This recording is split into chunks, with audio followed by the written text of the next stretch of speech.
반갑습니다. 한 달간 잘 지내셨는지요? 네. 캄보디아 작가 중에 바디 라트너라는 작가가 이런 책을 썼습니다. 나는 매일 천국의 조각을 줍는다 라는 책을 썼습니다. 작가는 1970년 캄보디아에서 태어나서 수도인 프놈펜에서 어린 시절을 보냈습니다. 5살 때부터 캄보디아 공산주의 세력인 크메르 루즈 정권 아래에서 강제 노동도 경험했고요. 굶주림과 처형을 직접 눈으로 목격했던 그러한 사람이었습니다. 그 가운데 여러 가족을 다 잃어버리고 어머니와 이제 단둘이 살아야만 했고요. 아버지를 비롯한 사랑하는 사람들을 잃었다라는 상실감, 또 외로움, 두려움, 고통 속에서 그렇게 힘든 삶을 그렇게 살았습니다. 그리고는 그렇게 살았던 그녀 자신의 삶을 그 책에서 7살 소녀 주인공인 라미를 통해 그렇게 만들어가고 그 이야기를 그려갔습니다. 베디 라트너라는 이 작가는 이 작품에서 주인공 라미가 형언할 수 없는 참혹한 일들을 겪으면서도 삶에 대한 어떤 희망의 끈, 열망, 이것을 놓지 않는 그런 과정을 감동적으로 그리고 있습니다. 나는 매일 천국의 조각을 줍는다라는 책을 통해 저자는 그 시기에 자신이 듣고 보았던 것을 생생하게 증언했을 뿐만 아니라 죽음으로도 끊어지지 않고 견뎌낼 힘이 되어 주었던 아버지의 따스한 사랑을 추억하면서 수많은 사람들이 겪었던 공포와 고난 속에서도 그래도 희망을 놓치지 않을 수 있었음을 그렇게 고백합니다. 그 책에는 이런 고백이 담겨 있습니다. 주위를 한번 둘러보십시오. 마음속 가장 슬픈 구석에서도 더없이 암울하고 희망이 없어 보이는 곳에서도 우리는 분명 저마다의 천국의 조각을 발견할 수 있을 겁니다. 7살 소녀 라미가 치열한 그 내전 속에서, 그 두려움 속에서 삶의 끈을 놓지 않고 죽음보다 더한 고통, 그 두려움에 맞서서 천국의 조각을 찾으려고 애쓰는 이야기, 그것이 바로 인상 깊게 담겨 있습니다. 주인공 라미의 눈에 비친 세상은 말할 수 없는 고통과 눈물이 가득한 세상이었습니다. 하지만 그럼에도 여전히 살아가야 하고 또 살아갈 수 있는 희망이 있는 세상이기도 하다라는 것을 그 책에서 보여줍니다. 다른 말로 우리 삶 곳곳에 있는 천국의 조각을 찾아가자라는 그러한 희망찬 메시지를 오히려 그 책, 어둡고 힘겨운 배경 속의 이야기 속에서 담아내고 있습니다. 우리의 삶, 외로움과 그리움을 늘 우리 마음 한켠에 품고 살아갈 수밖에 없는 그러한 하루하루를 우리는 살아갑니다. 특별히 이민의 삶, 생각과 기대만큼 그리 녹록하지 않습니다. 삶의 자리에서 천국을 경험하기보다는 좀 심할 땐 정말 지옥 같아 느껴질 만큼 답답하고 크고 작은 시련과 고난이 계속되는 것을 경험하기도 합니다. 그저 우리의 조국에서 살면 벌어지지 않을 개인적인 일들도 이민자의 삶이라는 이유로 마치 이렇게 뭐랄까요, 발목이 잡힌 듯한 그러한 상황에 처한 주변 이웃들, 교우들의 모습을 보기도 하고요. 우리 자신도 크고 작은 그런 일들을 이 이민 생활 속에서 이미 경험했고 지금도 경험하고 계실 겁니다. 그러기에 앞서 말한 소설 속의 주인공 라미의 고백은 우리들에게도 시사하는 바가 적지 않습니다. 주위를 한번 둘러보세요. 마음속 가장 슬픈 구석에서도 더없이 암울하고 희망이 없어 보이는 곳에서도 우리는 분명 저마다의 천국의 조각을 발견할 수 있을 거예요. 믿음이 있고 없고와는 상관없이 저마다 살아가는 세상 속에서 천국 같은 그런 삶을 꿈꾸며 우리는 살아갑니다. 저마다의 천국을 찾으며 살아가려고 애쓰지요. 걱정 없이 편안하고 넉넉함을 누리면서 그렇게 살아가고 싶습니다. 저는 경험해보지 못했습니다만 이 모든 것이 포함되어 있는 패키지 여행이라는 게 있다 그러잖아요. 올 인클루시브 패키지, 그런 여행을 가면 정해진 공간이긴 하겠습니다만 거기서 모든 것을 다 이미 지불되어진 경비로 먹을 수 있고 즐길 수 있고 잠자고 그렇게 시간을 보낼 수 있는 그런 여행들을 합니다. 그야말로 주어진 리조트 안에서는 작은 천국을 맛보면서 산다라고 해도 과언이 아니겠죠. 그런 여행 패키지가 생긴 건 역시도 왜 그럴까 생각해 보면 천국과도 같은 인생의 만족과 행복을 정말 제한된 구역 영역에서이지만 또 제한된 날짜 안에서이지만 한번 누려보고 싶은 인간들의 욕심, 욕망 때문이 아닐까라는 생각을 해봅니다. 심지어 김밥 한 줄 먹는 식당에서도 천국을 누리고 싶어 합니다. 그래서 한국에는 김밥 천국이라는 식당이 있지 않습니까? 좀 더 싼 가격으로 다른 곳에서보다 더 여러 줄 이런 김밥 저런 김밥 다 먹고 싶은 그런 마음에 생겨난 식당이 아닐까 생각해 봅니다. 여러분에게 천국은 어떤 곳입니까? 여러분은 지금 여러분의 삶 속에 어떠한 천국을 찾고 계십니까? 오늘 본문 말씀은 자칫 천국을 멀리 어딘가에 있을 막연한 미래의 한 장면으로 여기며 그렇게 막연하게 살아가는 우리들에게 천국이 무엇인지를 다시 한번 보여주고 계십니다. 더불어 그 천국을 지금부터 영원히 살아가기 위해 지금 나는 어떻게 살아가야 될 것인지 우리를 하여금 다시 한번 깊이 생각해 보게 하시는 그런 말씀입니다.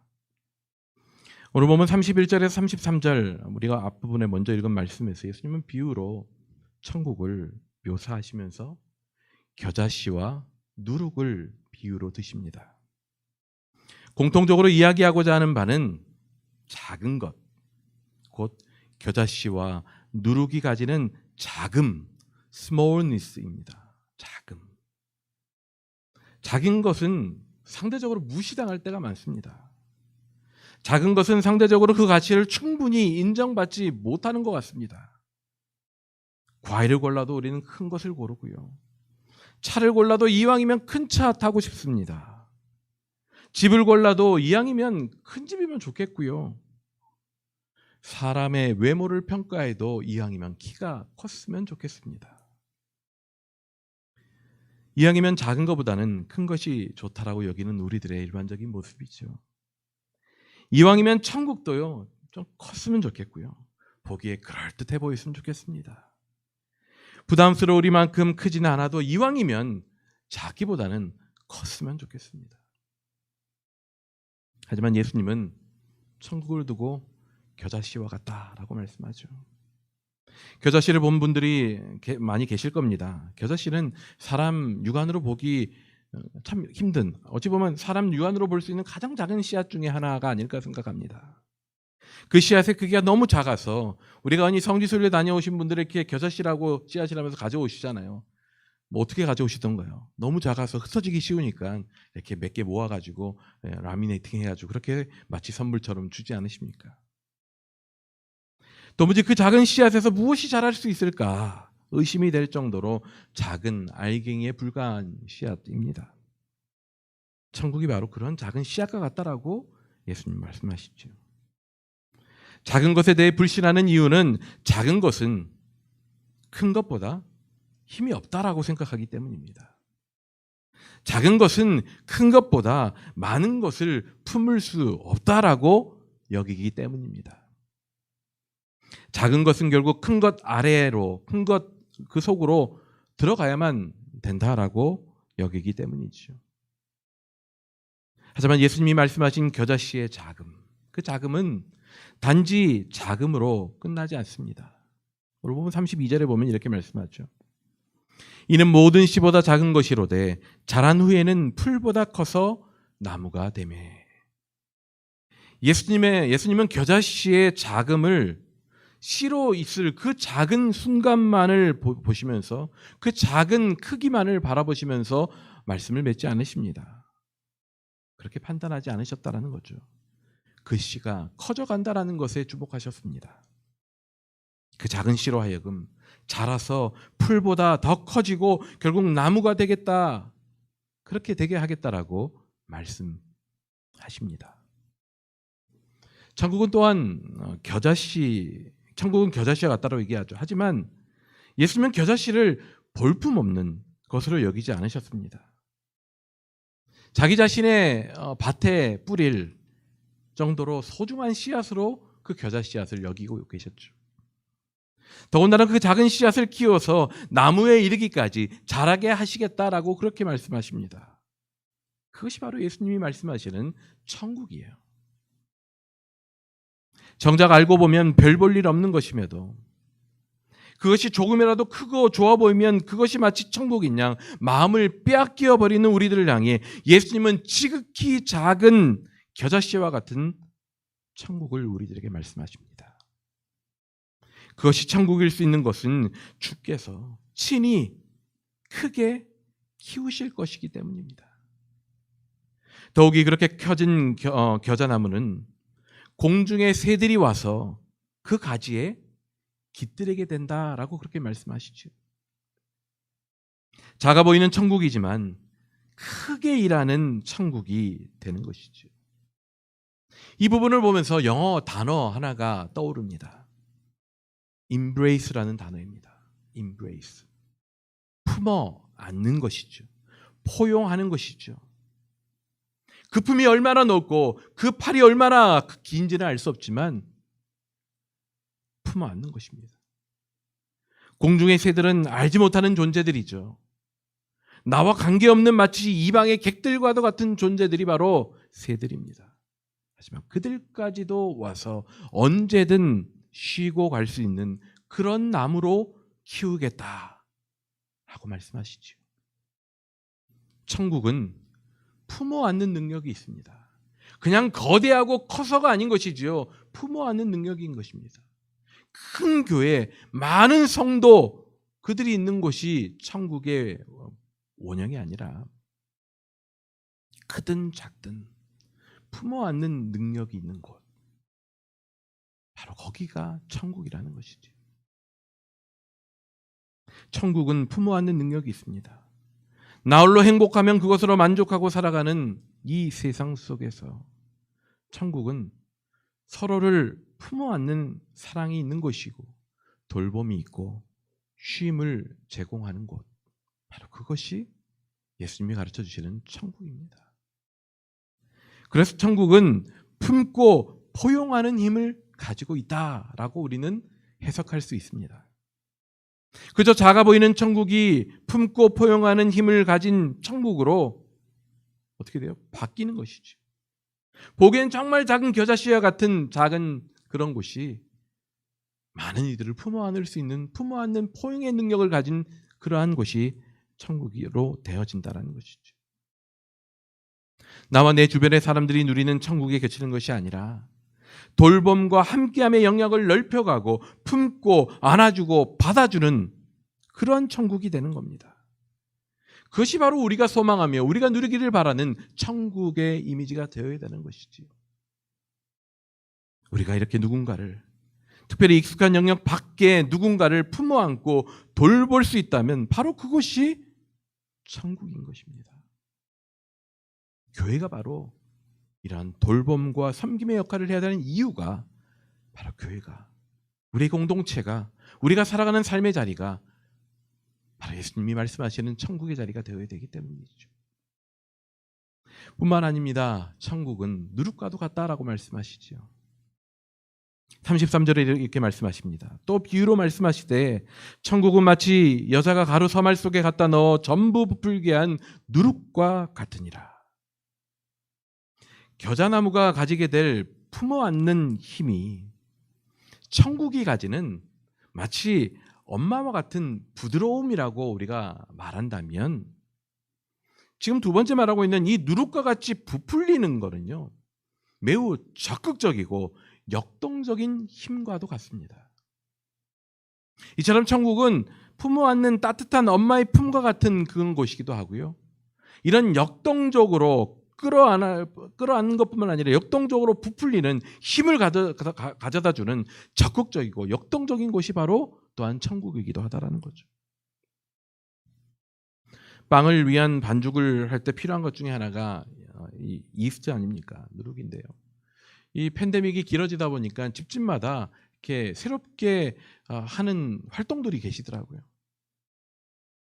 집 밖으로 많이 못 다니니까 집 안에서 할 수 있는 것들이 늘어가는데 저희 집에서 이렇게 요즘 들어서 저희 아내가 빵을 자주 만들더라고요. 빵 사러 가는 것조차도 일일 수도 있으니까 빵을 집에서 이렇게 만들어서 아이들한테 이렇게 주기도 하고 아이들과 같이 만들기도 하는데 이렇게 보니까 뭐 누룩해서 거창한 줄 알았더니 요즘은 이렇게 인스턴트로 나오더라고요. 이 누룩을 집어넣으면 반죽이 적당히 이렇게 부풀어 오르잖아요. 전혀 부풀어 오를 것 같지 않았던 그 반죽이 이렇게 부풀어 오릅니다. 물론 적당한 온도와 여러 가지 필요 조건들이 잘 충족이 되어야 하겠습니다만 누룩의 힘은 전혀 부풀어 오를 만한 가능성도 없어 보이고 힘도 없는 그 밀가루 반죽을 부풀게 하는 그런 힘, 그런 작용을 하게 됩니다. 누룩 역시 매우 작습니다. 비록 겨자씨처럼 작은 양이지만 가루 서말 한 12리터 정도라고 얘기합니다.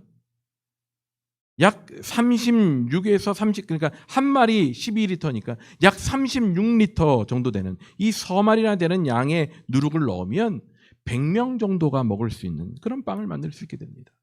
누룩 한 알갱이는 아니겠습니다만 얼마 되지 않는 그 누룩이 그것을 집어넣음으로 말미암아서 그렇게 엄청난 많은 양의 가루를 부풀어 오르게 만들 수 있다는 것.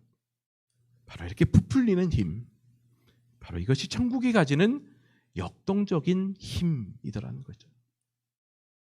지치고 상한 영혼에게 다시금 힘을 주는 것이 또한 천국입니다.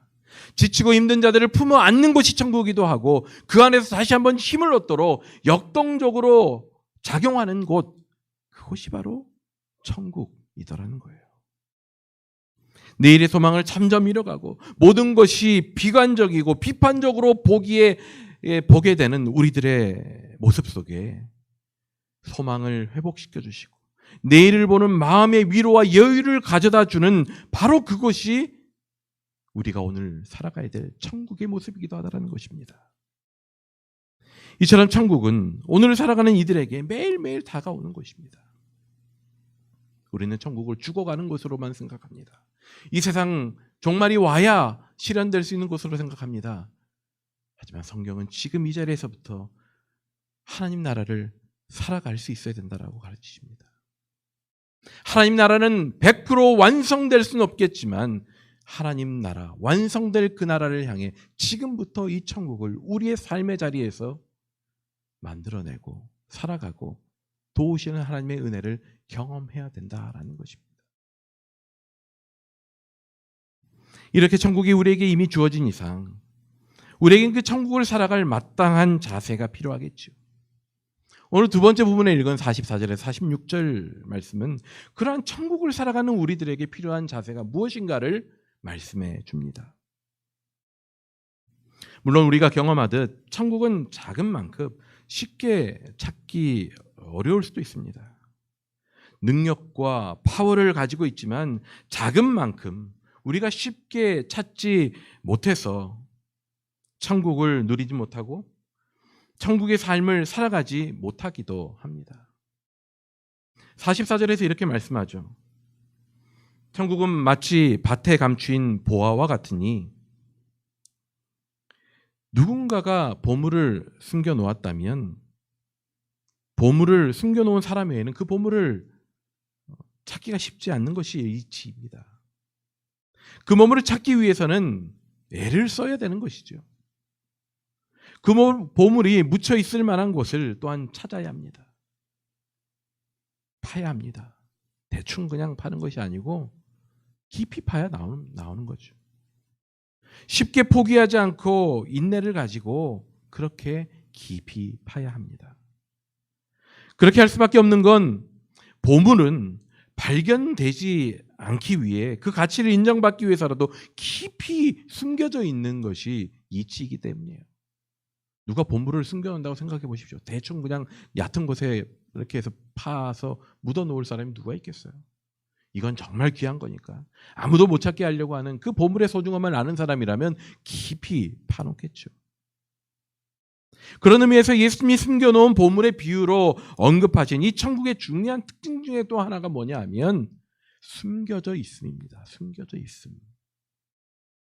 숨겨진 것을 찾기 위한 자세는 의외로 간단합니다. 찾는 거예요. 하지만 어떻게 찾느냐가 관건이지요. 대충 찾는 것은 의미가 없습니다.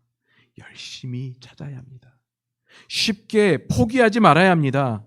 공동체 안에서 품어 안음과 힘을 주고 격려하는 역동적인 사랑을 경험하게 되는 천국의 은혜를 찾기까지는 인내하고 노력하는 것이 필요하다라는 거죠. 하지만 때로는 포기하고 싶을 정도로 힘겹고 지치기도 합니다. 무엇을 위해 이렇게 애써야 되는가? 저 사람들은 애쓰는 것 같지 않은데 왜 나만 애써야 되는가 생각이 들 수도 있습니다. 별로 알아주는 것 같지도 않고요. 하지만 그렇다고 포기하면 더 이상 그 보물은 찾아낼 수 없습니다. 주님께서 주신 교회의 사명 역시 그러합니다. 주신 사명 따라 시작한 어떤 사역이 시작하면서부터 열매를 주렁주렁 얻게 되는 것은 거의 볼 수 없는 현상입니다. 무언가에 부딪히듯이 힘겨운 것이 있는 것이 당연한 것이고요. 방향을 바로 잡았다면 깊이 숨겨진 무언가를 찾을 때까지 계속해서 노력해야 되는 겁니다. 그렇게 공동체 식구들이 힘을 모아 가셔야 되는 거예요. 예수님께서는 다음에 나오는 진주를 구하는 상인의 비유를 통해서 좋은 진주를 구하기 위해 애쓰는 그런 모습 또한 설명해 주시죠. 좋은 진주가 그냥 굴러 들어오지 않습니다. 좋은 물건을 파는 상인들은 좋은 물건을 구하기 위해 많이 애를 쓰죠. 저희 어머니께서는 한국에 지금도 포항에 계시는데요. 포항에서 꽃장사를 하신 적이 있습니다. 거의 한 30년도 더 된 이야기 같은데 꽃집 하려면 물건이 필요하지 않습니까? 그것도 매일매일 필요하시겠죠. 가까운 곳에서 좀 더 쉽게 물건을 구할 수도 있을 겁니다. 뭐 대구 같은 곳에서도 구할 수 있을 거고요. 하지만 좀 더 싼 가격에 좀 더 좋은 물건을 구하시기 위해서 한 달에도 몇 번을 심야 버스를 타고 포항에서 서울로 올라가시던 것을 어려서부터 보았습니다. 참 힘들어 보이더라고요. 그 당시 제가 보아도. 저희는 제가 9살 때 아버지께서 돌아가셨기 때문에 어머니께서 혼자 저희 형제들을 키우셨거든요. 그러니까 여기 엄마 여성분의 그 홀로 이제 일들을 하시는 것이 참 쉽지 않으실 거 아니에요. 근데 이제 밤이면 심야 버스를 타고 5시간을 서울로 올라가십니다. 왜냐하면 새벽에 이제 서울의 고속버스 터미널, 강남 고속버스 터미널에 꽃시장이 크게 있고 거기서 이제 물건들을 좀 싸게 좋은 것들을 구하시기 위해 가셔요. 그러면 새벽에 이제 내리셔가지고 꽃들을 다 사셔가지고 바로 또 지체하지 않으시고 고속버스에 또 실으십니다. 그리고는 또 그 아침녘부터 다시 내려오시는 거죠. 그리고는 잠시도 쉬지 못하시고 바로 가게 문을 여시고 장사를 하시던 것이 기억이 납니다. 여간 쉬운 일이 아니죠. 쉬운 일이 아니에요. 하지만 좋은 물건을 위해서는 그런 수고가 당연하다라고 얘기하시는 것들 제가 어려서 많이 들었습니다. 천국은 그냥 굴러오지 않는다라는 거죠. 천국을 살아가기 위해서는 그 천국을 찾아 나서는 수고가 필요합니다. 숨겨진 보물이 보물인 이유가 바로 거기에 있는 것입니다. 우리는 그 숨겨진 보물을 찾기 위해 오늘도 삶의 구석진 곳, 그것까지 찾아 나서야 됩니다. 아직은 완성되지 않은 천국의 소망 속에 우리는 지금 우리 삶의 자리에서 그 완성된 천국의 모양을 늘 우리의 마음속에 그리면서 천국의 조각을 찾아내기 위해 부지런히 우리의 인생을 다녀야 되는 것입니다. 흔히 우리 삶의 천국의 조각은 우리 서로 간의 관계 속에서도 찾아내집니다. 그런데 우리와 함께하는 지체들, 저마다 단점도 많고 또 못마땅한 점도 많을 겁니다. 하지만 동시에 장점도 많고 배울 점들, 귀한 부분도 너무너무 많습니다. 그런데 어떻습니까? 우린 늘 단점이 먼저 보이죠. 아쉬운 점이 먼저 보이고 섭섭한 게 먼저 보입니다. 장점은 숨어 있는 경우가 많기 때문이에요. 그 사람과 오랜 시간 있어 봐야 비로소 그렇지, 저 사람은 저런 한결같은 좋은 점이 있어 라는 것을 우리는 경험합니다. 숨겨진 장점을 찾아가는 것, 우리 가운데 허락하신 천국의 삶을 누리는 또 하나의 모습입니다. 왜냐하면 하나님께서 우리에게 허락하신 하나님 나라는 우리에게 허락하신 사람들을 통해 보여주시고 또한 드러내 주시는 경우가 많기 때문이에요. 그 관계를 바로 세워가기 위해서는 때로는 따뜻하게 품어주기도 하고 때로는 격려하고 역동적으로 힘을 주기도 하면서 서로를 세워감을 통해 서로가 서로에게 하나님 나라의 기쁨을 누리게 하는 것, 그것이 바로 오늘도 천국의 조각을 줍는 우리들의 모습이다라는 것입니다. 그리고 천국을 살아가는 자들에게 필요한 자세가 마지막으로 한 가지 더 있는 것 같아요. 44절에 46절의 비유 속에서 소중한 보물과 진주를 발견하기까지의 자세만이 아니라 그것을 발견한 후의 자세까지도 언급되고 있는 것을 봅니다. 보물을 발견한 자, 그는 그 보물을 다시 제자리에 잘 숨겨두고 어떻게 합니까? 기뻐하며 집으로 돌아옵니다.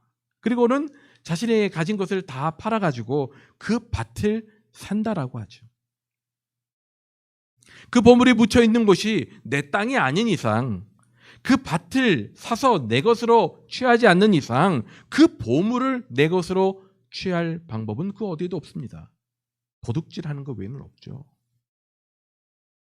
값진 진주를 발견한 자 역시 가진 것을 다 팔아서 그것을 사야 합니다. 거저 주어지는 것은 없다라는 것이죠. 원래 내 것이 아닌 이상 그것을 내 것으로 하기 위해선 지금껏 내가 소중하다 여기는 것까지라도 헌신하며 내어놓는 것 또한 필요하다라는 말씀인 것이죠. 오직 한 가지, 내가 발견한 천국을 위해 나는 지금껏 애지중지 여겨왔던 나의 값진 것들까지도 내어놓아야 한다라는 겁니다. 여기에서 가장 우리가 걸려 넘어질 때가 많습니다. 대단히 큰 것만을 하지만 내어놓는 것을 말하는 것이 결코 아닌 것이지요. 일상의 작은 것을 내어놓음에서부터 시작되는 겁니다. 하루는 제가 병원에 신방을 갔는데요. 아침 이른 시간에 가야 됐어요. 아침 이른 시간에 수술을 시작하시는 분이어서 새벽 예배 마치고 기도 마치고 바로 갔어요. 그렇게 해서 가서 만나서 기도해드리고 병원을 나섰는데 거기에 이제 다운타운에 있는 세인트 마이클 병원이었는데 배가 너무 고픈 거예요. 세인트 마이클 병원 옆에 보면 팀홀튼이 있거든요. 길만 건너면 팀홀튼이 있는데 거기 가서 이제 아침에 브렉퍼스트 샌드위치 하나랑 커피 한 잔을 사가지고 이제 운전하면서 이제 올라오면서 먹어야 되겠다 이러면서 이제 사가지고 딱 문을 나서는데 다운타운에는 아직까지도 이렇게 홈리스 분들이 많으시잖아요. 특별히 그 세인트 마이클 병원 주변에는 홈리스 분들이 이렇게 종종 계세요. 근데 그날따라 문 열고 딱 나오는데 바로 앞에 그분이 딱 저를 보시면서 저하고 눈이 마주친 거예요. 참 난감했습니다. 모르겠어요. 그날따라 이거는 내 것이 아니다라는 생각이 들었습니다. 저는 솔직히 돈을 지불하고 그걸 딱 받아주면서 따뜻한 샌드위치를 손에 쥐고 맛있겠다 이러면서 차 타고 오면서 먹어야지 그렇게 생각했거든요. 그날따라 그게 정말 먹고 싶었어요. 근데 문을 열고 나오자마자 그분을 눈을 마주치면서 진짜 지체함 없이 지체 없이 제 한 손에 있던 샌드위치를 그분한테 아무 소리 없이 그냥 제가 내밀고, 커피까지는 제가 드리기 좀 그래서 커피는 내가 마셔야지, 커피는 들고 왔어요. 그때 기억이 이제 좀 떠오르는 거예요. 우리 삶 가운데 주울 수 있는 천국이 무엇일까? 대단한 것을 우리가 내어주고, 내가 가지고 있는 정말 대단하고 큰 것을 내가 하나님 앞에 바치는 것만이 내 삶의 천국의 조각을 줍는 것이 아니라, 바로 나의 삶의 작은 부분에서 내가 가진 지극히 적은 것이라 할지라도 그것을 주님의 마음에 따라 흘려보내고 또 내어드리는 것, 바로 그것이 천국을 소유한 자, 천국을 살아가기를 원하는 자, 내 삶의 일상에서 천국의 조각을 줍기를 원하는 자의 삶의 모습이요 삶의 방식이 아닐까라는 생각을 해보게 되었습니다. 우리 삶이 나눠주고 내어놓는 삶을 통해 더 큰 사랑과 위로와 격려와 회복, 이것을 우리 가운데 이루어가게 하시고, 바로 그것이 이 땅에서 맛보게 하시는 천국의 힘이요 천국의 달콤함이고 천국의 행복이라는 것이지요. 오늘도 힘겨운 상황 속에서도, 그리고 우리를 게으르게 만들고 다른 곳에 눈을 돌리게 하기 딱 좋은 그러한 지금 이 상황 속에서도 예배의 자리를 지키며 말씀 가운데 서신 우리 온세상교회의 모든 교우들을 정말로 축복합니다. 이미 허락하신 천국을 찾아 헌신하시기로 결단하신 여러분들의 귀한 삶을 주님께서 기뻐하실 것입니다. 지금까지도 그러하셨겠지만 앞으로도 아낌없이 나눠주고 내어놓는 헌신의 삶을 통해 지치고 힘든 다른 누군가를 품어 안아주고 위로와 격려가 되어주는 그러한 또 하나의 천국의 조각을 찾아가는 그 은혜를 날마다의 삶 가운데 풍성히 누리시는 여러분 모두의 삶이 되시기를 간절히 소원하고 축복합니다. 기도하겠습니다. 천국의 주님 되시고 하나님 나라의 소망이 되어주시는 주님, 오늘도 우리로 하여금 하나님 나라의 사랑과 은혜 속에 살아갈 수 있게 하심을 감사드립니다. 분주하고 힘겨운 일상 속에서 천국의 기쁨을 놓치고 살아가기 쉬운 우리들을 다시 한번 붙들어 주시고 하나님 나라의 소망을 확실히 붙잡고 살아갈 수 있게 주님 도와주시옵소서. 다른 곳에 소망을 품지 않게 하시고 내 삶 곳곳에 허락하신 천국의 조각을 부지런히 찾게 하시고 그 조각 속에서 살아가게 하신 하나님 사랑의 주 그 예수 그리스도의 모습을 보게 하여 주시옵소서. 귀한 공동체 가운데 그런 하나님 나라의 기쁨과 행복을 누릴 수 있도록 늘 채우시고 함께 하여 주시기를 간절히 소원하오며 귀하신 주 예수 그리스도 이름으로 기도드립니다. 아멘.